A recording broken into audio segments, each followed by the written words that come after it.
Assalamualaikum warahmatullahi wabarakatuh. Salam sejahtera bagi kita sekalian. Selamat berjumpa kembali kepada rekan-rekan mahasiswa Universitas Terbuka pada sesi inisiasi kelima, di mana dalam sesi inisiasi kelima ini kita akan sama-sama belajar tentang mengelola sumber daya manusia dalam pelayanan. Materi ini bisa kalian pelajari pada modul 6 dan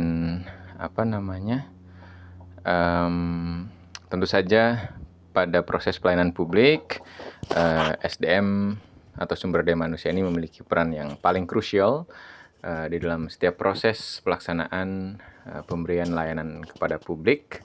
Kemudian aktor yang terlibat di dalam proses pelayanan publik yang kita sebut sebagai sumber daya manusia akan dianggap berkualitas ya apabila mampu menstimulus atau meningkatkan nilai efisiensi, kemudian efektivitas, dan dapat juga menstimulus kepuasan masyarakat. Kompetensi yang diperlukan di dalam pengelolaan sumber daya manusia atau sumber daya manusia yang melaksanakan proses pelayanan publik adalah profesionalisme, integritas, kemudian kemampuan komunikasi yang baik, serta orientasi pelayanan atau service oriented. Tidak ada orientasi yang lain begitu. Kemudian SDM yang berkualitas ini diharapkan dapat menciptakan pelayanan yang prima, akuntabel, dan imparsial.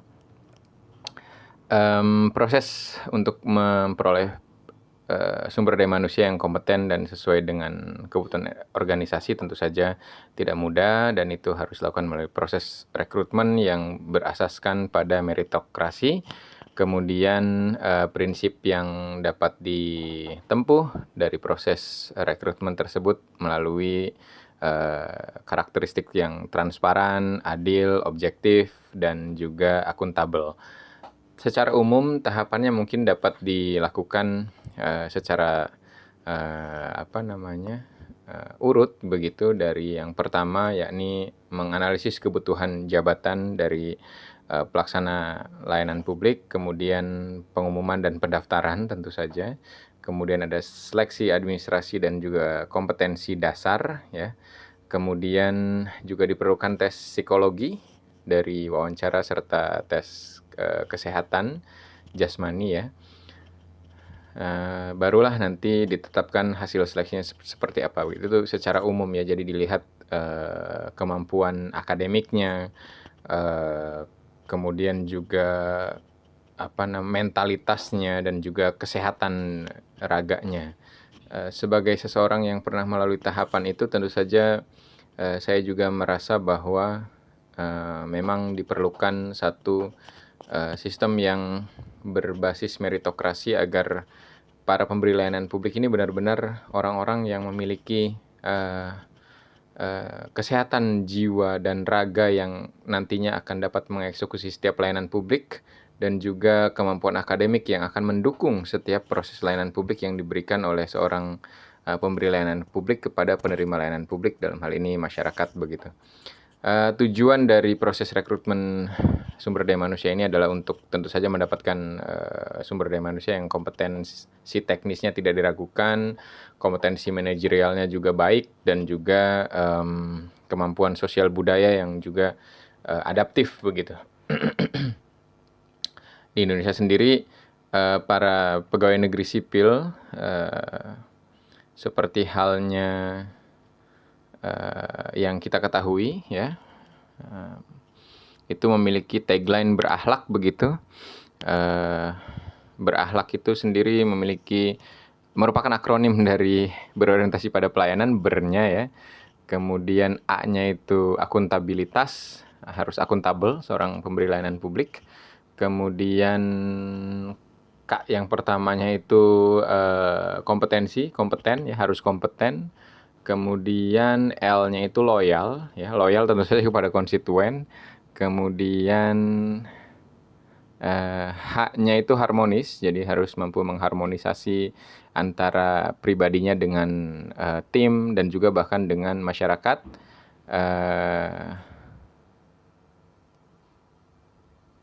Tadi L-nya sudah ya, loyal ya.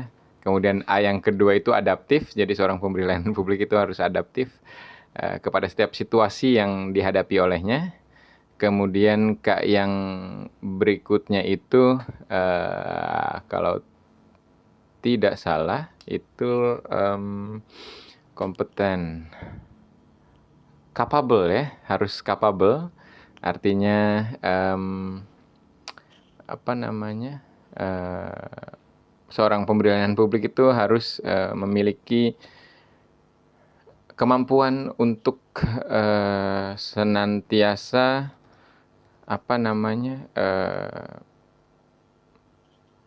terintegrasi dengan situasi dan juga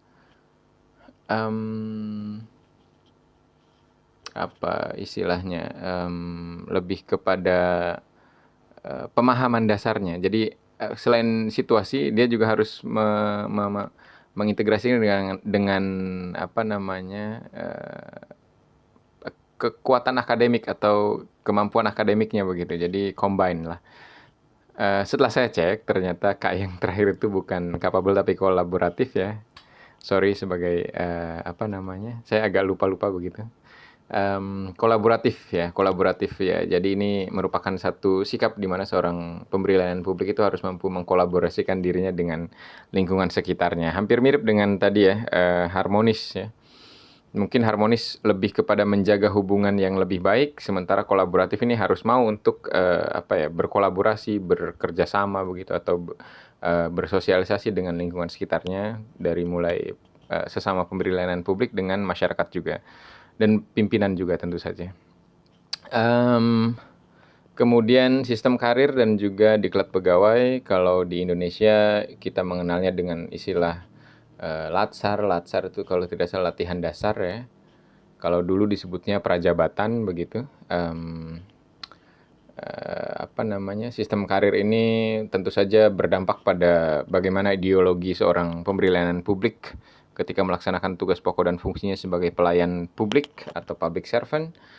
Sistem karir sendiri ini merupakan suatu pola pengembangan pegawai melalui jenjang jabatan. Jadi ada karir yang berbasis kinerja dan kompetensi, dengan ada juga sistem karir yang dari motivasi dan kepastian bagi pegawai. Artinya seorang pegawai pemberi layanan publik ya itu harus memiliki kinerja yang baik dan juga kompetensi yang baik untuk mendapatkan karir yang tentu saja dikehendakinya, atau karir yang cemerlang begitu yang diinginkannya. Kemudian juga harus ada motivasi dari karir tersebut dan juga kepastian bagi para pemberi layanan publik. Artinya karir ini, sistem karir ya, itu harus memberikan kepastian bagi para pemberi layanan publik agar mereka juga memiliki pikiran bahwa tidak salah untuk berkarir sebagai pemberi layanan publik, karena sebagai seorang pemberi layanan publik dirinya dapat tetap mengusahakan agar dapurnya tetap memiliki asap yang mengepul begitu ya, atau kebutuhan dasar hidupnya terpenuhi, dasar hidupnya dan keluarganya dapat terpenuhi begitu. Jadi tidak serta-merta pemberi layanan publik begitu ya, sebagai pelayan publik itu tidak diperhatikan juga karirnya dan kehidupannya, tapi juga otoritas penguasa tetap harus memperhatikan karir dan juga kehidupan dari si pemberi layanan publik, kehidupan pemberi layanan publik dan keluarganya begitu. Kemudian ada pendidikan dan pelatihan, ini yang tadi saya sebut sebagai latihan dasar atau prajabatan ya. Seorang pemberi layanan publik itu ketika melaksanakan diklat diharapkan dapat meningkatkan kompetensi teknis dan juga manajerial, karena selain tentu saja mereka akan secara teknis berhadapan langsung dengan masyarakat, mereka juga memiliki potensi untuk menjadi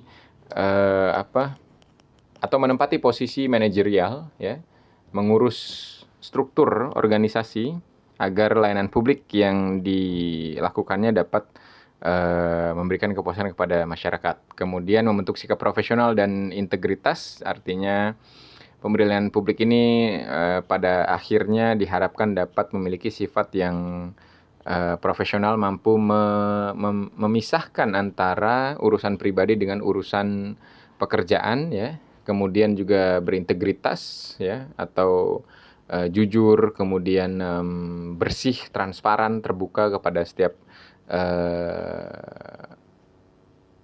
orang yang berhubungan dengannya, baik itu sesama pemberi layanan publik maupun para penerima layanan publik atau pengakses layanan publik.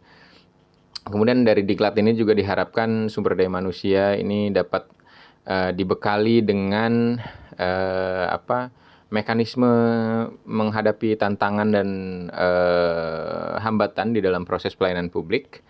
Kemudian tujuan dari adanya sistem karir dan diklat pegawai ini tentu saja menciptakan SDM yang atau sumber daya manusia yang adaptif, inovatif, berorientasi pada pelayanan prima tadi ya. Ini secara teori. Jadi sebenarnya para pegawai negeri sipil di Indonesia tuh berkaca pada landasan teoritis seperti itu ya. Kemudian dari seluruh paparan materi tersebut dapat kita pahami bahwa SDM yang berkualitas itu adalah merupakan fundamental paling utama dalam pelayanan publik ya. Karena siapa lagi yang akan melaksanakan pelayanan publik selain dari sumber daya manusianya. Meskipun pada saat ini mungkin saja pelayanan publik dapat dilakukan melalui mesin begitu, tapi kan yang mengoperasikannya tetap sumber daya manusia dan yang mengatur itu semua adalah sumber daya manusia, yang merancang itu juga manusia. Kemudian rekrutmen pegawai ini harus akan secara transparan dan akuntabel ya, harus terbuka dan juga kalkulatif dan tidak boleh ada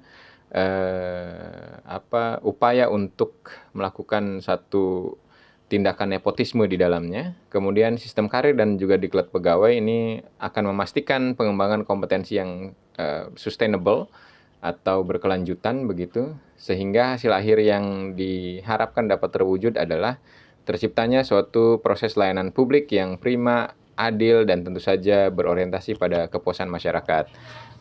Demikian materi singkat untuk kegiatan sesi inisiasi kelima tentang mengelola sumber daya manusia dalam pelayanan publik. Saya harapkan rekan-rekan mahasiswa sekalian masih tetap semangat mengikuti sesi inisiasi kelima ini. Terima kasih banyak atas perhatiannya dan mohon maaf apabila ada kata-kata yang kurang pantas. Saya akhiri kegiatan ini dengan mengucap wassalamualaikum warahmatullahi wabarakatuh. Salam sejahtera bagi kita sekalian. Sampai jumpa dan selamat belajar.